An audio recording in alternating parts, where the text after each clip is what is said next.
Well, hello there, everybody. Hey, check this out. We just did. I'd like to go over some issues in factoring and reading graphs and function notation, how all those kinds of things can combine to confuse you guys. And so I want to help provide you guys some clarity. You see, you know all of the things that you need to know in order to be successful. Um, but sometimes when they're put together, it's hard to identify. Oh, I actually understand what that means. I know what this part is, and sometimes it's hard to put together all of the things you've learned and use them at once because they're taught all individually. And you do get a little practice, but anyway, I'll shut up. Let's get to it. Look, let me show you. This is the quiz that a lot of you guys have taken, and even if you're not my student, you didn't take this quiz. This is what we're going to be talking about. So let's see here. Oh, let's be formal. First and last name. I'm going to show you this quiz right here. So check this out. I did print it out, and we're going to take a look at it. But here's what it says. It says factor each expression completely, then select the letter, the appropriate letter. So here are our problems, right? All right. So let's go ahead and do that. All right. Let me zoom this camera in right here. I apologize. Let's get started. Here's the paper copy of the quiz right here. Let me zoom in a little bit more. All right, so same thing, same exact question, same style and everything. So if it was me, and I would actually probably multiply all these together and then match them. That's what I would do, right?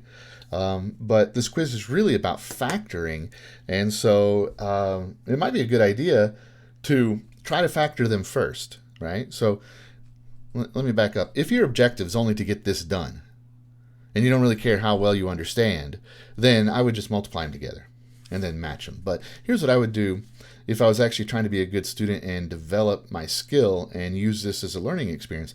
I would try them all first and then multiply them together and then come back and then just check, right? So this one right here, check this out. This is a guess and check. So you would do the factors that multiply to that and the factors that multiply to this, and then you would just put them together until you could maybe see if you could figure this out. So I think it's going to be this. I just figured it out while I was writing. So then the signs, let's see, the 10, let's see. There we go. Let's see if that works. Let's make sure. That gives us, the outside gives us 6x, a positive 6x, and a minus 5. That gives us 1. So that's correct. So now let's see if this exists up here. 3x minus 5x plus 2. 3x, that's tricky. That's kind of the same, but it's not. X plus 3, no, that's similar too, but it's not. That's a good distractor, man. 3x minus 5x plus 2 right there. E.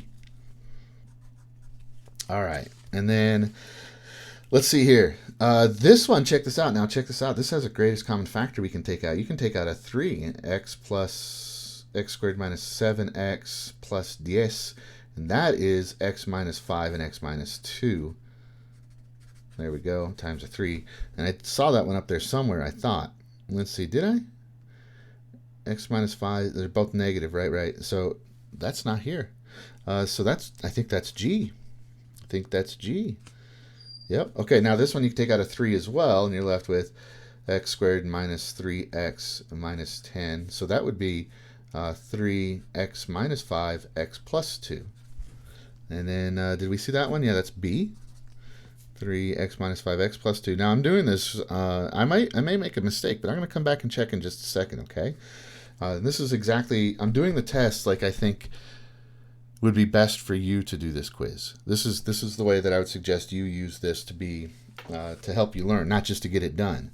All right, now this is a little trickier. This one's about as tricky as they get. If this was composite, this would be the trickiest kind. But since 2 is prime, it's actually not so bad. But I've got a couple guesses because we've got 2 pairs of factors for 15. I think it's going to be this right here. I think it's going to be 5 and 3. Here's why.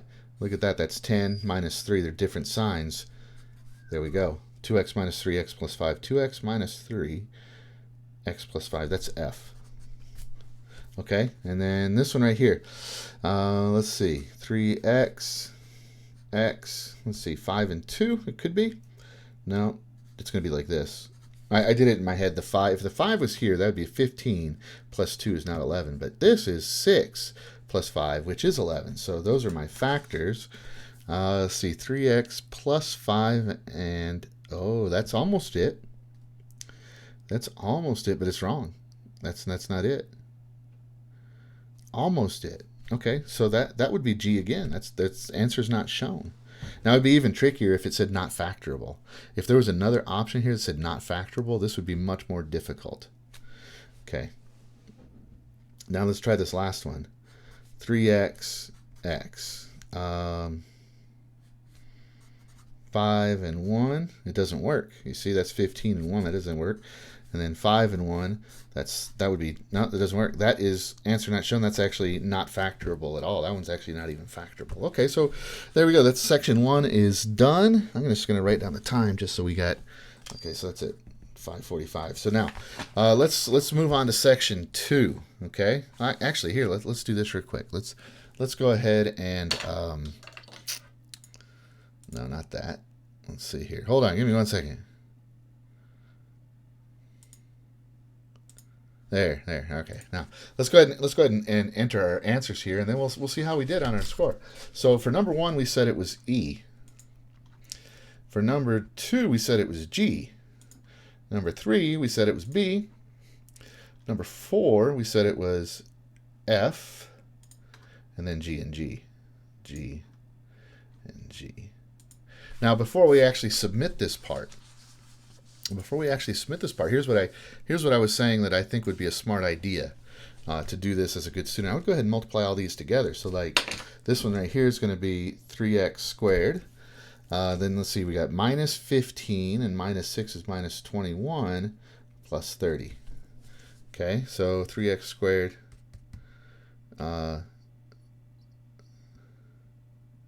Oh, that's tricky. This one's not completely factored. That's why that's not the correct answer. This is not A because this is not completely factored. Ah, that's tricky. All right.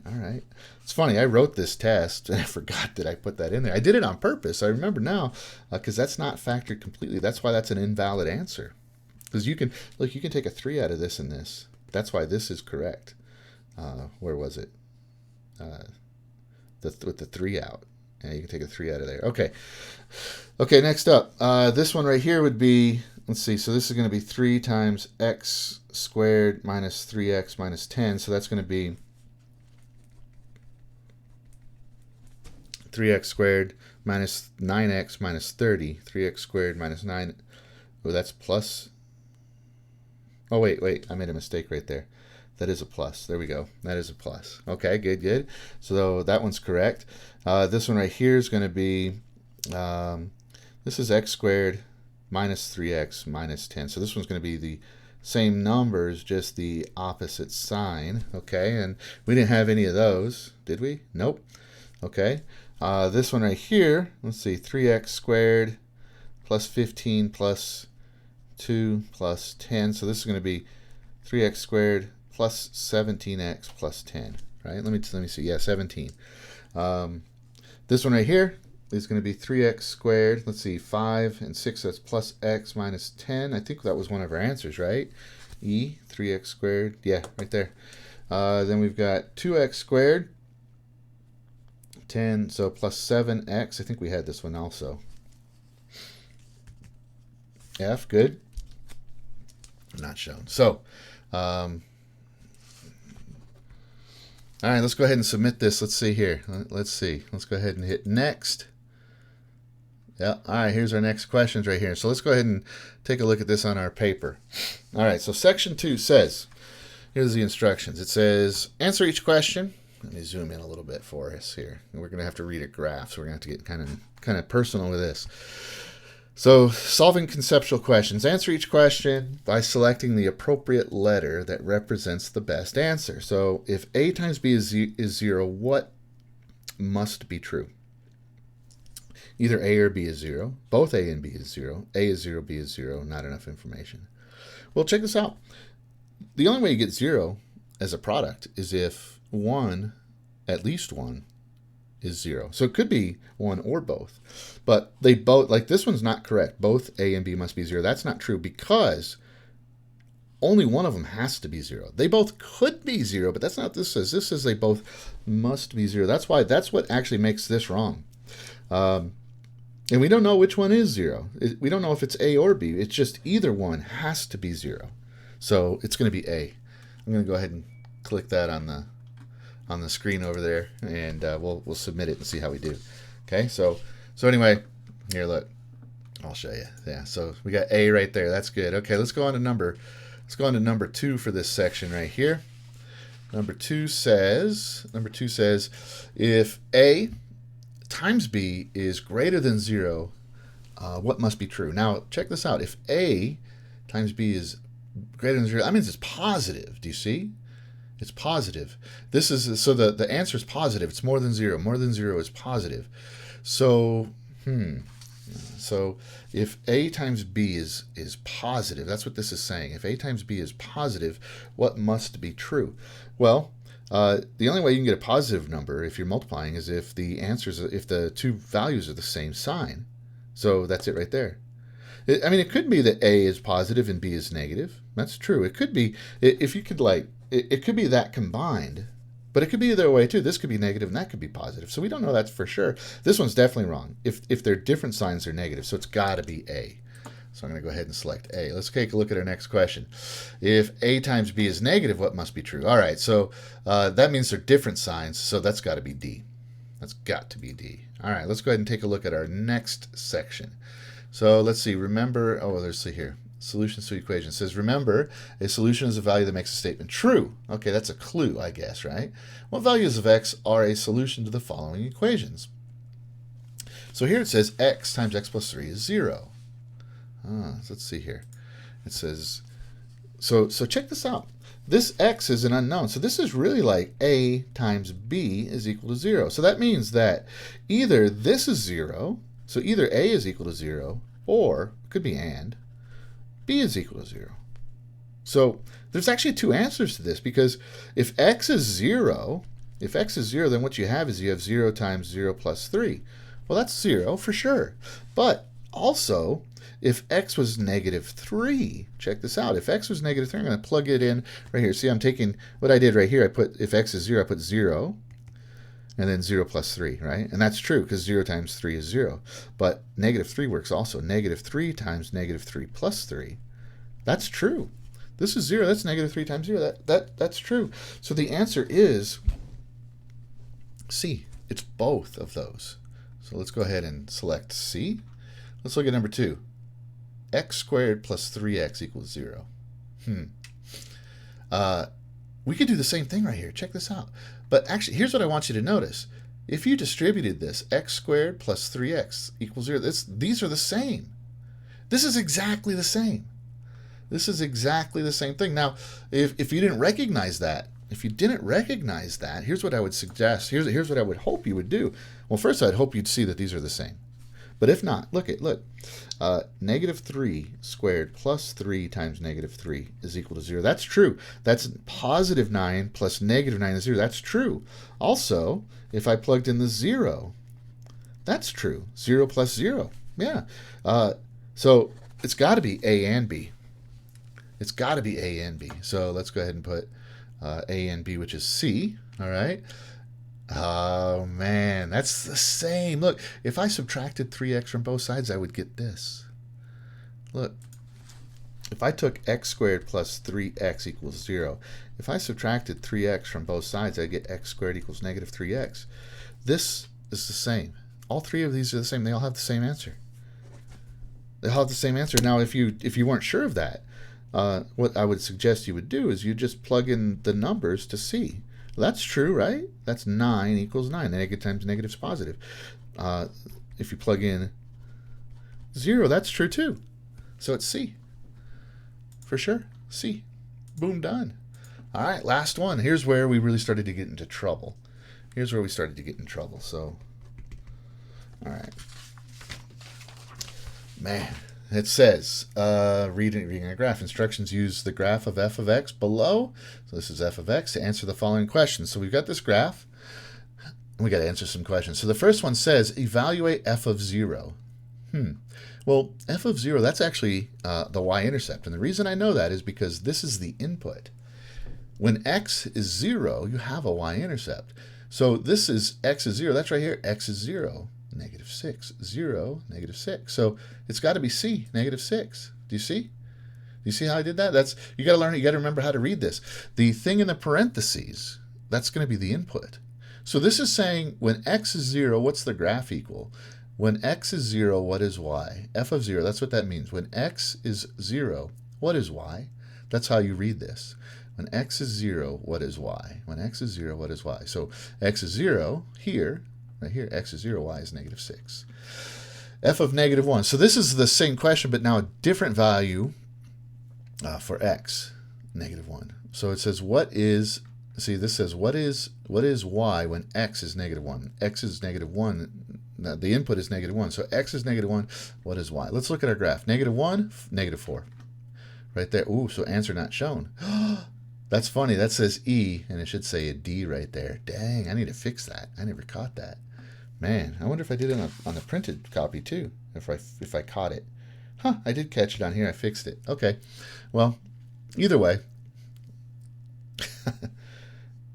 Yeah. Well, maybe I didn't. No, I didn't catch it on the paper. All right. So anyway, that's D. All right. So that's good enough. I'll have to fix that. I'll have to adjust that. I'll just change this to E. All right. Now, number 3. F of 3 equals. So this is saying, hey, when x is 3, what is y? This is an x-intercept. X is 3, y is 0. That's an x-intercept. We have 2 of them on this graph. So D, answer not shown because it's 0. It'll be 3 comma 0. So here's the idea. Whatever number's here, that's x. And it says evaluate f of whatever, 0. Then it's saying what is y equal when x is this number. And so the reason you can read that off of the graph is this graph is a picture of all of those coordinates, all the solutions. So like f of 1/2 would be negative 6.25. F of negative 2 would be 0. Do you see? All right. So now, now it's a little different. It says solve f of x equals 0.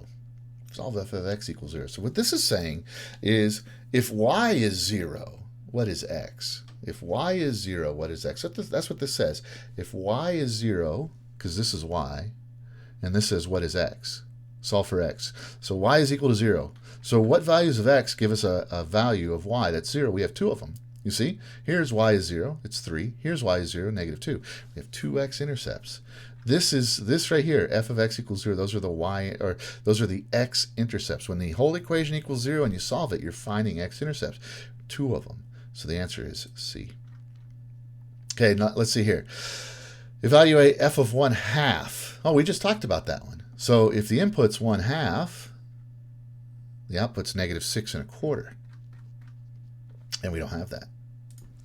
Excuse me. And then, solve f of x equals negative 4. F of x equals negative 4. Well, that's negative 1. So when y is negative 4, x is negative 1. That's what this is saying right here. It's saying, hey, if y is negative 4, what is x? It's negative 1. Okay, last section. Last section. Oh, no, that's it. That's it. There was a... never mind. That's it right there. Done. Okay. Let's see how we did. Let's see our score. So hopefully it's 100. Oh, 33 out of 33. Look at that. Hope it's been helpful for you guys. And yeah, you guys are killing it. Hope this has been helpful. If you guys have questions, leave me a comment, send me an email, whatever. Hope to hear from you soon. Be well. I'll talk to you later.